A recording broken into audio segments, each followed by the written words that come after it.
নমস্কার বন্ধু, চলে এসেছি রান্নাঘরে।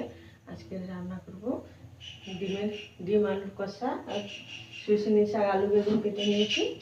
শুশনি শাকে চচ্চড়ি। কড়াইটা বসিয়ে দেব।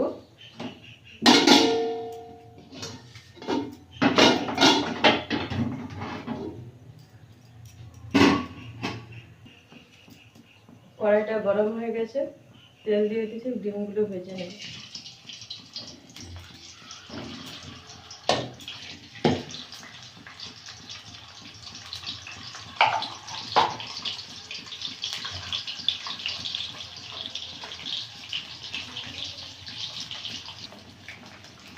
ডিমটা এইভাবে ভেজে নিয়েছি, তুলে নেব।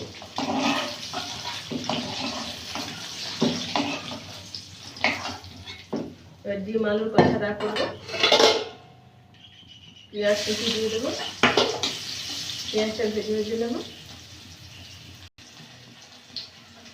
এবার দিয়ে দেবো আদা বাটা, টমেটো কুচি,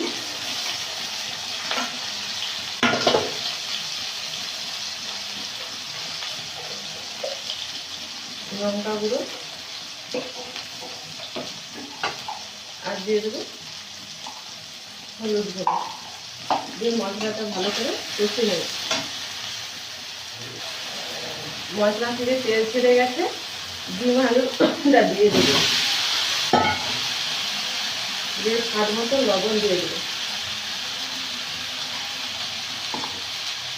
আর দিয়ে দেবো জিরে বাটা। একটু ভালো করে কষিয়ে নেব।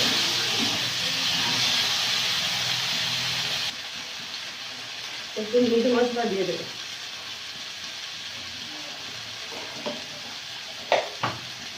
দিয়ে আর একটু কষে জল দিয়ে দেবো।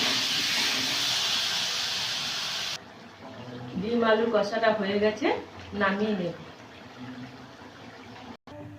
কড়াইটা ধুয়ে বসে দিয়েছি, গরম হয়ে গেছে, তেল দিয়ে দেবো। শুশনি শাক আলু বেগুনের চচ্চড়িটা করবো। তেল দিয়ে দেবো, দিয়ে দেবো 5 ফোড়ন, পেঁয়াজ কুচি। পেঁয়াজটা ভাজা ভাজা করে নিন।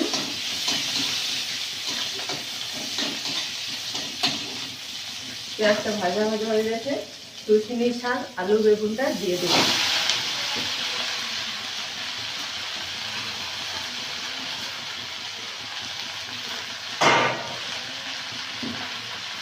এইবারে দিয়ে দেবো হলুদ,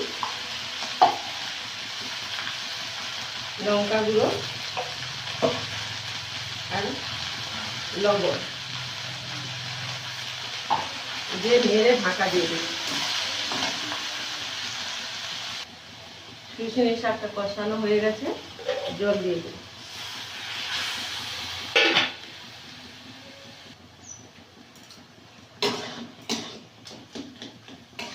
শুশনি শাকের তরকারিটা হয়ে এসছে, আলুগুলো ভেজে নেব। দিয়ে আর একটু শূন্য করে দেবো।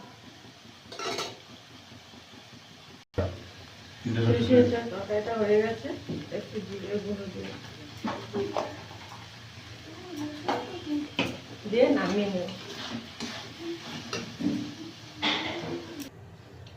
ডিম আলুর কষা শুশনি শাকের তরকারিটা হয়ে গেছে। তাহলে আসছি বন্ধুরা।